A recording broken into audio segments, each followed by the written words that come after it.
Welcome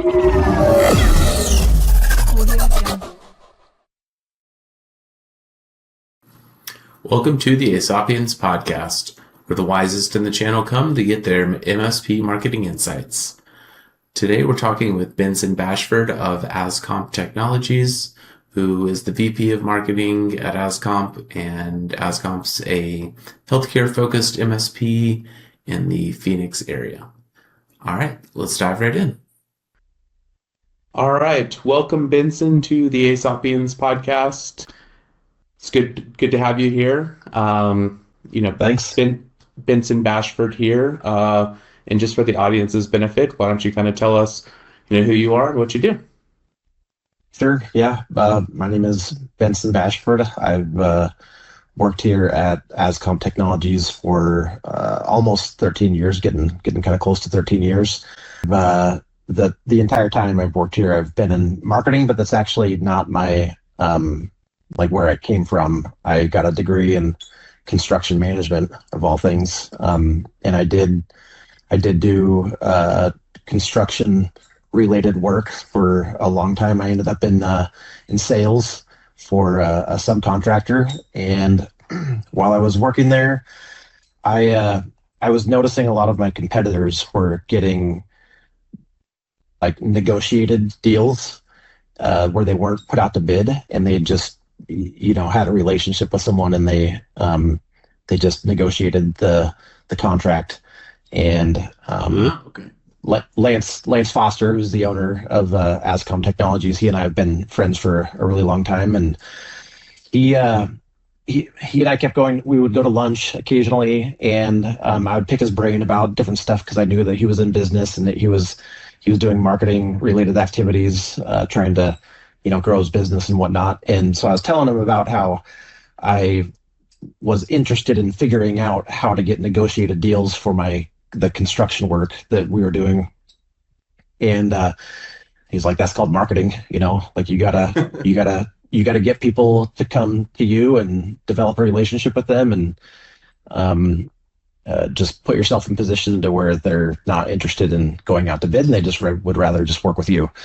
So we talked about that, right? Like he gave me some pointers. He told me stuff that he was doing here at AZComp Technologies, and so I tried to start doing that for a couple of years, and kind of just scratching the surface with trying to figure out how to do lead generation. Eventually, his part-time marketing coordinator that he had hired was moving on to become a mom. She started having kids and had a family, and so she was moving on, and Lance just decided to hire me since I'd been doing the stuff that he had been trying to teach me about. So that's kind of how I got here. Was I kind of just evolved into a lead generation kind of role. And anyways, yeah, that's a little bit about me, I guess. Okay. Why don't we kind of circle back here for a little bit and maybe give us a little overview of what AZComp Technologies does and who they service as well. Yeah, so AZComp Technologies has been in business since the year 2000. It's 26 years at this point. We're an IT company. We do all things technology related, and when the business was started, Lance started it by himself, and he was building custom computers. His dad was into genealogy, like family history stuff, and when the internet was becoming a thing, he was really getting into the internet genealogy type stuff, and he had a group of friends that he really liked doing genealogy with, and so he started building them custom computers so that they could. And Lance's dad, he built a domain, like an email with an email server. It's called surnames.com. It doesn't exist anymore, but so he was setting up people, his friends, his genealogy friends, on his internet service provider and his email server, and building them computers. And Lance in high school was his sidekick, like he was his apprentice doing all that stuff. So Lance just kind of naturally got into, like word of mouth type stuff. Other people were asking for different things, and he ended up getting into like a part-time job as a Medisoft support tech. Okay. Medisoft was at the time, and like this is like 1999, was a brand new or very, very new at the time medical billing software platform, and they were growing. They needed a lot of techs. They were here in Mesa. Their office is just like maybe 3 miles from where our office is at right now. And Lance got a job there doing Medisoft tech support. And after about 6 months of doing that, he decided that was not the life for him. So he went back to focusing on his just computer business. And when he left, they asked him, "Do you want to sell Medisoft?" He's like, "Yeah, sure. I'll give it a shot," And that was basically what made AZComp become like an established IT business, because now they had like something to offer and something to sell and a reason to continue servicing people, and it's what got him into the healthcare space. I know I'm probably wandering here just a little bit, but where that's led 26 years later is now we're still an IT company, but we offer managed IT services. We offer revenue cycle management. We offer chronic care management, like a nurse staffing kind of situation for medical practices that want to implement chronic care management, or let's see, it's called remote patient monitoring is the other one, RPM and CCM. And we still sell Medisoft. We support Medisoft and electronic health records. So we've kind of become this kind of overarching medical technology company for independent medical practices. Okay. All right. So yeah. So we have Lance, who's, computer guy around the .com era, who, dollar and a dream sort of, business thing, gets involved with Medisoft in a detour here, and then kind of converts into something close to a value-added reseller with the Medisoft EMR product. Yep. Kind of grows that business over, a long time horizon. Really gets involved in the medical space. Somewhere in there, you join the team, and they expand their portfolio of service offerings to include managed IT, medical billing, revenue cycle management, and some of the, kind of nurse staffing solutions and things like that they all do. Yep. It's a good summary. Okay. Yeah, cool. I like that, Lance kind of, hired you because I just like the idea of like, let people do what they already want to do. And you already had an interest in kind of like, cracking the code on marketing, via the sales grapevine. So I think that's, great. And, 13 years later, you're still, cracking away at the kind of marketing challenge for AZComp. It is a challenge. I honestly had no idea what I was getting into when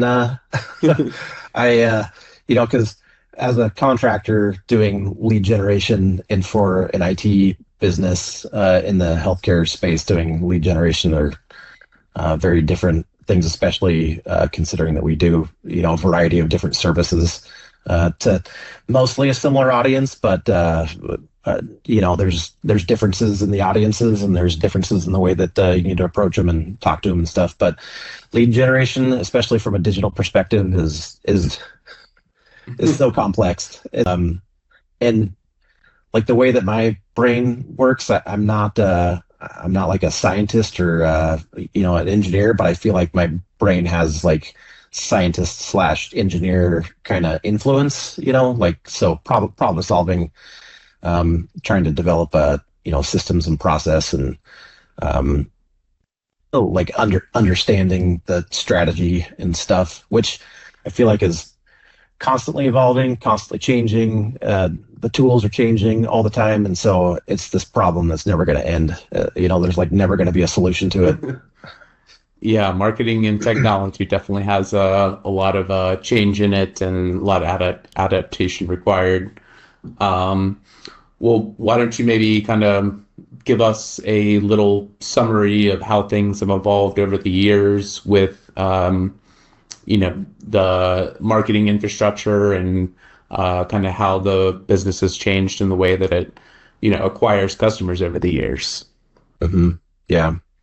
When 13 years ago, 12 and a half years ago, when I started, we were a much more simple company at that time. Like the idea of being a managed IT services provider was developed, and we were working towards that, but we weren't doing it at the time. And we were really just a Medisoft reseller.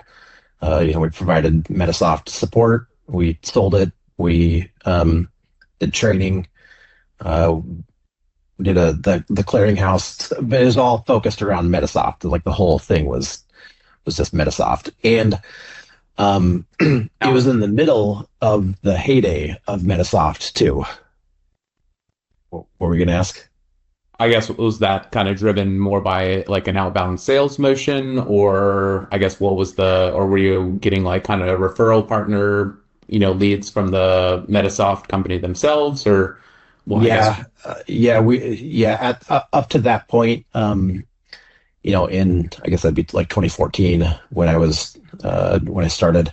Up to that point, like 10 years prior, Lance was one of the very first people that got good at Google Ads in the Medisoft space. So he grew very quickly as a Medisoft.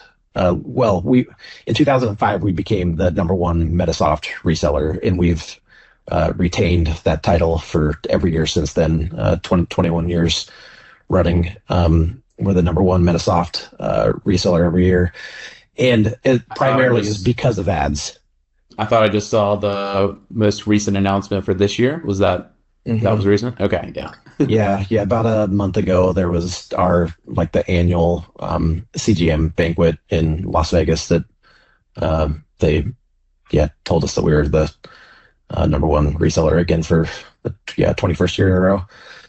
Okay, cool. Yeah. So that's good. But it's primarily because of ads and SEO. But when I came on in 2014, we were like whatever you'd call it, like blackballed from Google, where like we had zero traffic, we had zero organic traffic. Whatever the update was, like the Google algorithm update was the year prior.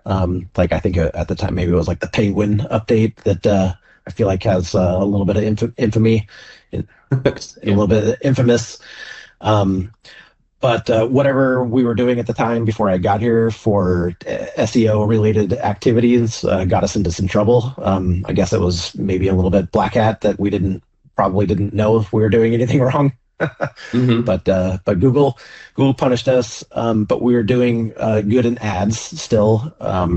So organic traffic was literally zero.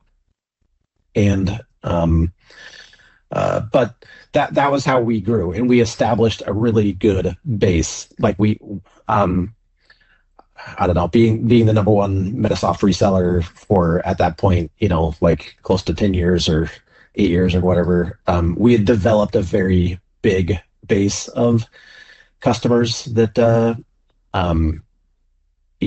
were coming back to us every year for, more service or to get the upgrade and stuff like that. So we had developed a very big nationwide network of Medisoft users. And I would guess at the time it was probably in the neighborhood of like 10,000 medical practices that we were doing business with, kind of like haphazardly at the time too. We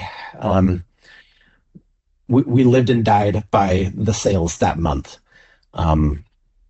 Like whatever we sold that month was what was used for payroll and for covering our costs and stuff like that. But over from that in 2014 till probably 2017, 2018, and that our focus as a company shifted to contracts. What do you mean by contracts? Well, like for Medisoft, for example.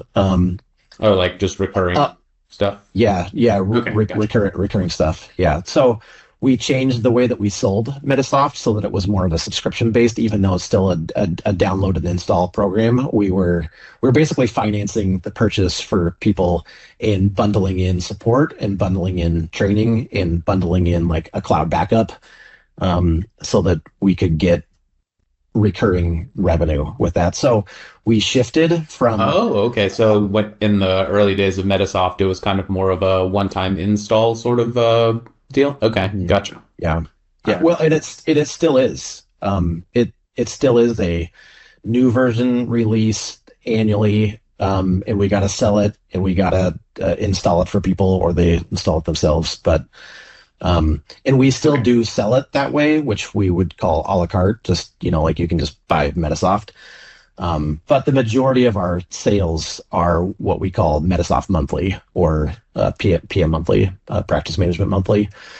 So it's a monthly fee. We finance the purchase of the software for them. We bundle in support. We bundle in training. We bundle in a cloud backup, and we can bundle in a few other things too. But that's like kind of the base, the primary base service for us. So that gives us recurring revenue, and it really stabilized us, so that like there weren't these monthly mood swings in revenue. So that was a big shift that we made. But at that time too, like I didn't know it at the time, but Medisoft had peaked. It had it was one of the very few practice management systems that was even available. From I think it was first developed in maybe 1997. From 1997 through probably 2005 or 8, somewhere in that range, there were very few options. But like the closer we got to 2010 and then into the 2010s, and through the end of the 2010s, there's become so many competitors. There's like hundreds, maybe not hundreds, but like it feels like there's hundreds of options for people, and so the space has gotten extremely competitive, and it's made it harder and harder. Yeah. So it was good. I don't know that it was by design, but it was good that at that time in the early 2010s is we were like starting to contemplate managed services. So we started looking at it like we need to get back to our IT roots. Like Lance started as a computer guy, and we got into the medical space through Medisoft, and like really we became a Medisoft reseller. And we along the way we were doing IT support for people, like replacing computers or installing a backup for people, or helping them with their Wi-Fi or whatever. It was just like haphazard, random stuff, just like that came up. But yeah, so in the early 2010s,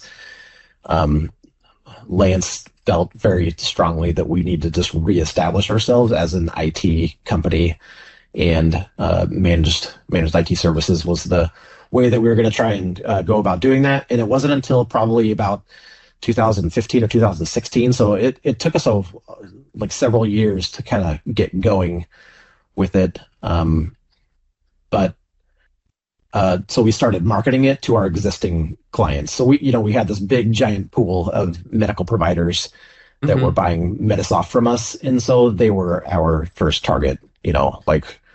We had long-standing relationships with a bunch of really good clients that were here in the Phoenix area that we approached and just started selling managed services to. So at first it was like a little bit kind of easy, but not easy, because obviously like when you're kind of trying to roll out a new service, it's a lot of work. But the sales process was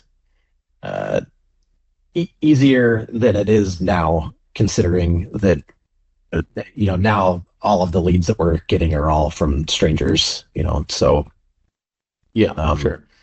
So it's a little bit harder sell. But when you have a 10 plus working year relationship, working with somebody, and you're like, hey, we've got this service, and they're like, man, I love you guys. Let's do it. It makes it a lot easier. But so once we burned through those first contests, then it was like, okay, now we got to figure out how to market managed services. Sure, but that is awful handy to be able to kind of fast forward the early stages, because now you've got case studies and references and some of those other things that can I'm sure that you went through that pain on the Medisoft side already. So definitely nice to be able to fast forward through all that. Yeah, having an established base that you can tap into and resell something different to them is the way to go if you're able to. Yeah, it's kind of funny. I worked for another VAR in my corporate career called Laserfish, which was a enterprise content management solution. And they had a very similar kind of growth trajectory, and then they sold a lot of Laserfish, and then kind of got into weird in between, and then realized they needed to add on managed services as well and kind of convert to monthly revenue. And that was really also a kind of a big acceleration point for them. And then they got pretty deep into the government vertical, started doing scanning work and all sorts of kind of different unrelated things to Laserfish, and then now they've they're a much bigger company, and that's kind of a very similar path to how AZComp has evolved, and I think kind of, I guess, more fast forwarding to today, like you said, you had a lot of those Medisoft customers, you had the Phoenix / Arizona, presence. I think AZComp was originally kind of a Arizona Computers sort of a branding, and kind of has been condensed now. And now you're looking more at like going deeper into the healthcare vertical. Yeah, right. So all of the initial managed services customers that we got were existing Medisoft clients, right? So like it was a natural transition into medical IT services. But once we were like, okay, we gotta like market this to the public, like we gotta just go outside of our existing database. I didn't know how to like target just random medical practices. So the way that I knew how to do Google Ads was, you just like find the keywords that people are searching for in the IT space. And I wasn't thinking in the medical IT space, and we weren't thinking nationally. We were thinking, we wanted to be the local IT provider for, anybody. We weren't really focused on like maintaining a healthcare only status. So I just had like a general Google Ads strategy for, IT help near me for businesses kind of type keywords. And at first that actually was pretty successful. Like the first probably 18 months to 2 years that I ran ads, we got really good traction. And I honestly don't know what changed, but then we went through probably the next 2 years, we got like 0 clients from ads. We were still getting, a ton of Google spend, and we were getting a ton of, clicks and traffic, and generating some leads, but the leads were down as well. The clicks and the money was going out the door, and the clients were not coming in. So, I eventually paused. I just like stopped doing it. I was like, I don't know like what to do different, but this isn't a good idea to just keep spending money. So, during that dry spell, SEO was, I was like trying to figure out SEO, because when I came into the Medisoft, like we had already established, well, I had to fix our SEO problem. I had to get back into the good graces of Google organic, but that was just a process that we did. And then, like we had Medisoft stuff established. So like once they flipped the switch, then it was like kind of back to business. And I didn't do any of that stuff, so I didn't know how to do SEO. So that was a learning experience, and just a lot of YouTube videos and talking to people and attending seminars and webinars and just trying to figure it out. But so we started getting into referrals, like an actual referral campaign, not just hoping that a client would refer us to a friend or whatever, but we put together a campaign that we would pay people for referrals to their friends. And we were sending a letter out. We were meeting with them in person and, asking for referrals. And we did get some referrals. We got, quite a few referrals actually from that. But then once you tapped into that kind of, slowed down a little bit. So then we started doing outbound direct mail, postcards and a lumpy mailer type of a thing with a phone follow-up. So we developed a list of businesses, including healthcare, but general businesses as well in the Phoenix area. Had a list of about 5,000 people, and we were mailing postcards every month, and we were mailing a lumpy mailer type thing twice a year. And the phone follow-up was kind of off and on, but leads were trickling in from those campaigns as well. So the growth was fast at first, and then it went into this valley where it was very slow and very laborious, just very just grinding, just trying anything and everything just as fast as and as intensely as we could with little results, but just having faith or hope that it would eventually kind of snowball. And it eventually did. It took a few years, but the SEO lead generation started to eventually pan out. And I don't know, it's always maintained a grind. It's I feel like it's as soon as I start getting a little bit of momentum in something, something changes, something switches, something breaks, and it's just, you're back to square one, it feels like. Yeah. Having done SEO for 7+ years now and had a little experience before I started the agency with it, there's lots of ebbs and flows in the search world, and we're definitely in the middle of another period of kind of rapid change with the transition from more traditional organic search to these AI platforms now as well. Mm-hmm. So everybody's kind of figuring that out. And there's been the Penguin update, the Panda update, helpful content update. It's always an adventure in the search engine side, but I think people keep coming back to it because it is one of the higher volume channels, and when the lightning does strike, it definitely can make it all worth it. You can kind of ride that wave. So that's interesting. And how does kind of the revenue cycle management, and how did y'all kind of get involved in some of those other and the medical billing and some of those other service areas? Was that just your customers kind of coming to you and saying, hey, we have these problems, do you have any way to help us out, or did y'all see a need, or how that come to fruition? Sure. Yeah, absolutely. Selling Medisoft, which is basically a do-it-yourself billing solution, right? So they see a patient, there's a claim that needs to be made to the insurance company on behalf of the patient that the doctor does, and the claim should get paid. But in the insurance world is pretty cutthroat. So they're doing anything that they can to not pay the claim.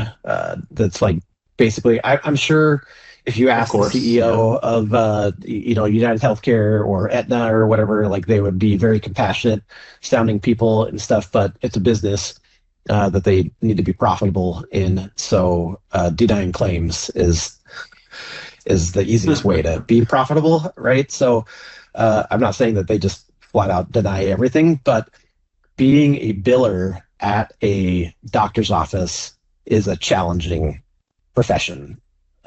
It's a game, it's a legitimate, and you have to be so precise. You have to do everything right. You have to, like, all the forms that you submit, everything needs to be perfect, or that's reason for denial. And then non-payment, which is a dip in revenue, which hurts cash flow. Sure. So the thing that we noticed trying to help people with Medisoft was that there is a good portion of people who are probably similar to me in figuring out SEO and ads and marketing stuff. Like, I didn't get trained formally by going to school. I've been just like kind of learning on the job, and these billers who work for medical practices is like, a lot of them are in a similar situation where they were hired to be an MA, or maybe they're the doctor's daughter or son or nephew or something like that, and they're like, "You're a pretty smart guy, like you could figure this out," and they just kind of jump in and they start building, and they like learn it and they do a good job and stuff. But there's so many nuances to it that they just struggle, and there's some that never get the knack for it, and there's some that it's interesting to me that doctors will go to medical school and spend hundreds of thousands of dollars. I don't know how much medical school costs, but I've heard it's pretty expensive. Pretty and penny. People go into debt for it, so they've got this debt that they need to pay off. And the way to pay off the debt, the way to make their, capitalize, get an ROI on their 10 years of medical school experience is to collect claims, to see patients and collect claims. And that's their economic engine seeing the patient is the economic engine, but getting the claim paid is critical. Yeah. And they leave it up to people who, I'm sure are smart people who are capable and stuff, but, it's a science. And if you don't master it, then you will underperform financially. And so we just, over the years, trying to train people on Medisoft, trying to, you like work with these people who are trying to do it, and you're like, man, they just don't, some people you'd have conversations with them. It's like, they don't understand what their job is. They don't understand what, how to like really make this work well and stuff. Mm-hmm. So that ultimately led into like, we would provide training for Medisoft, but for the most part, the trainings that we were doing for Medisoft turned into just managing the claims process, like, being a biller. So then y'all just eventually were like, hey, why don't we just come up with an offer for, just you guys hand us the keys and we'll take care of it for you and save you a lot of heartburn. Yeah, and they can maintain Medisoft. Like, we'll do it in their system so that they can. There's a lot of billing companies, outsourced billing companies, that the doctor and their staff just has to send everything to the billing company, and they don't have software in their own office anymore. And so now the billing company, who's outside of the office, has created this curtain where they can't see what's going on, but we provide it in a way where we just work out of their system. They just create an extra user account for us, and so they can see everything that's happening. They can see all the reports. They can see claims that are being denied and that are being resubmitted and being worked on, and so they can see everything that we're doing. Okay, and that's pretty handy.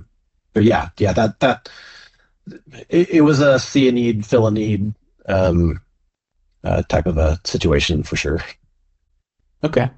Let's circle back to AI for a moment, and I might have a little bit of a tougher question for you here. But how do you see kind of, AI is impacting every industry right now.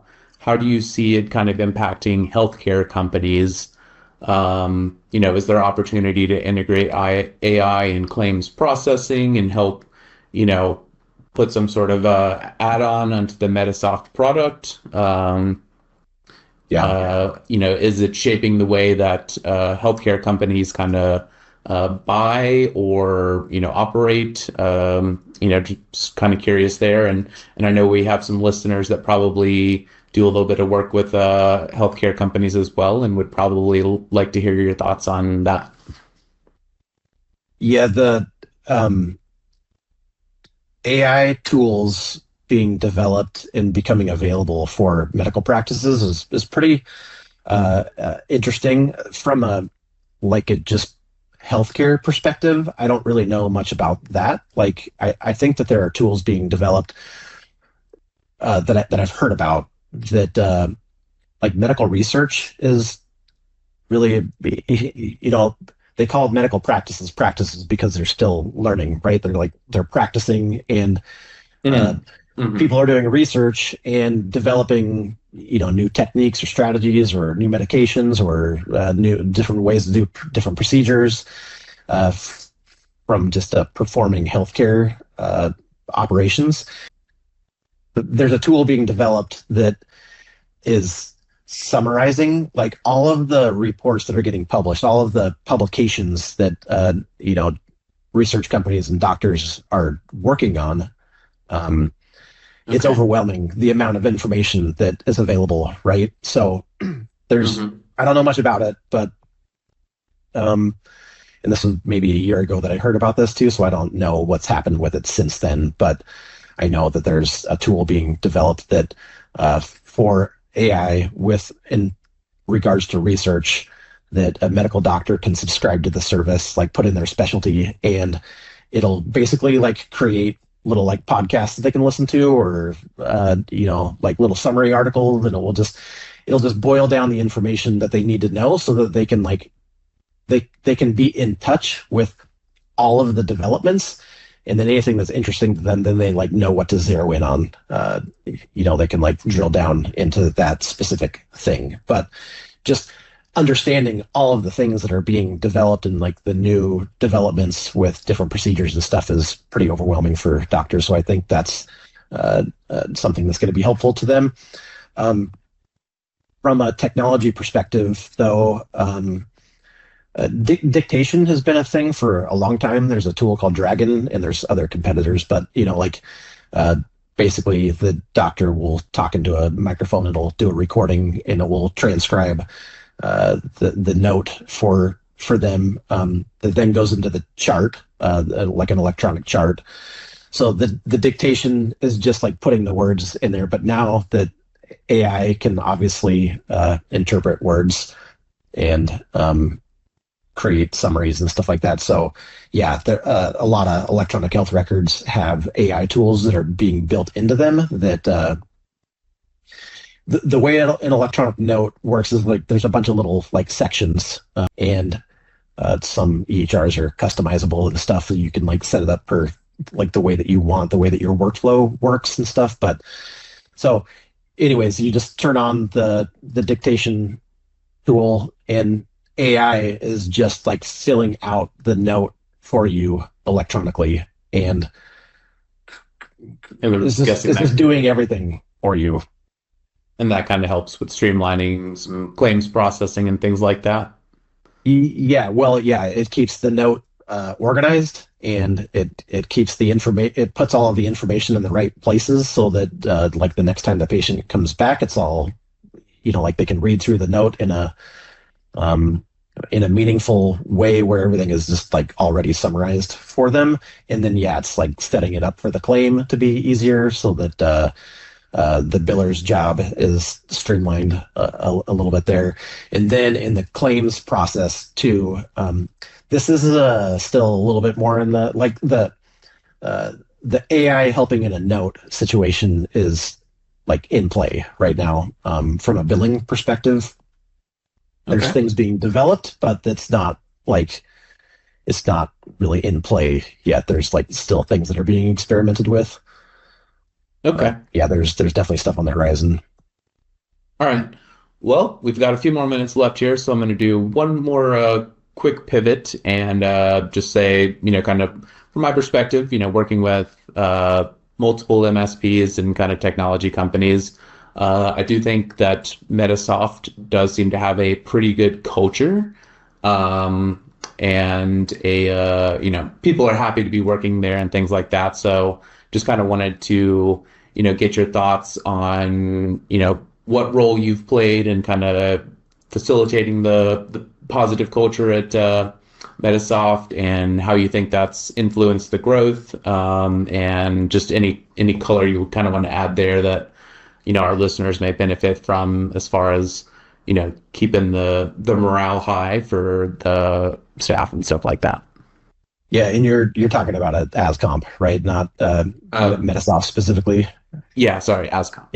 Yeah. So yeah, Medisoft is owned by CompuGroup Medical, CGM, and they're a separate company from us. But here at AZComp Technologies, where I work, we have, as a management team, with Lance, the owner, we've been extremely deliberate at building a very specific kind of culture here. And one of the things that Lance took away when he worked for the 6 months at Medisoft, which is the only time, well, I mean, he had jobs in high school that were, whatever kind of jobs and stuff, but in terms of his career, working for Medisoft was the only time he worked for somebody else. And just the way that they, it's not that it was like a bad or toxic environment, but just like the way that his brain worked, like the way that they chose to reward for different things, and how they, what they put emphasis on, and how they rewarded. He felt like it was backwards, So when he came just wanted back to do some things a little bit different. Yeah, so the first 10 to 15 years of the company, he was very deliberate in the way that he was trying to build a culture. But then about a year before I got here, they went through like a leadership training program that helped us to like really crystallize the culture. Regardless, like at any point in time at AZComp Technologies, Lance's driving focus was service delivery. Our number one core value from the beginning, even though it wasn't called a core value at the time, was we deliver phenomenal. And so Lance rewards on that. And so basically there's like a competition every month amongst all of our service delivery team members for who can get the most, we call it the high five. So a survey score goes out. And they're judged on 5 different areas. And so if they get a 5 out of 5 on all 5 areas, we call it a high five. And so every Monday, an email goes out with a collection of all of everybody's scores.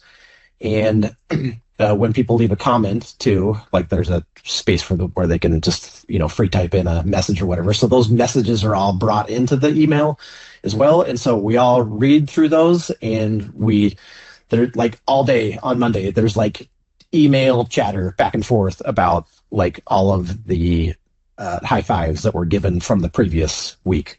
And then at the end of the month, the winner of that month who had the most high five gets $50 cash.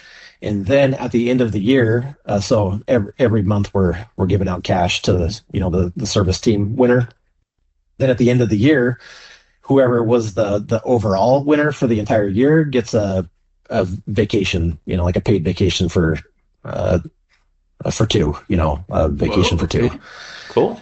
So they're the delivering phenomenal champion for the year. They get a trophy. It sits on their desk.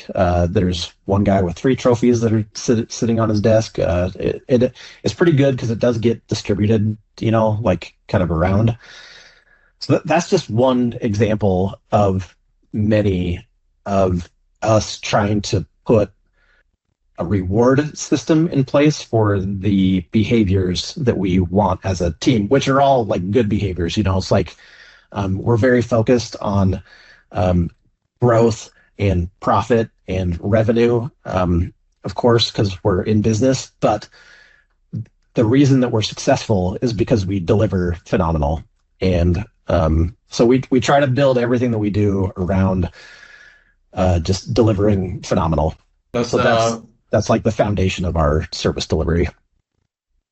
Yeah, that's interesting because that overlaps a lot with that MCCI company I worked for.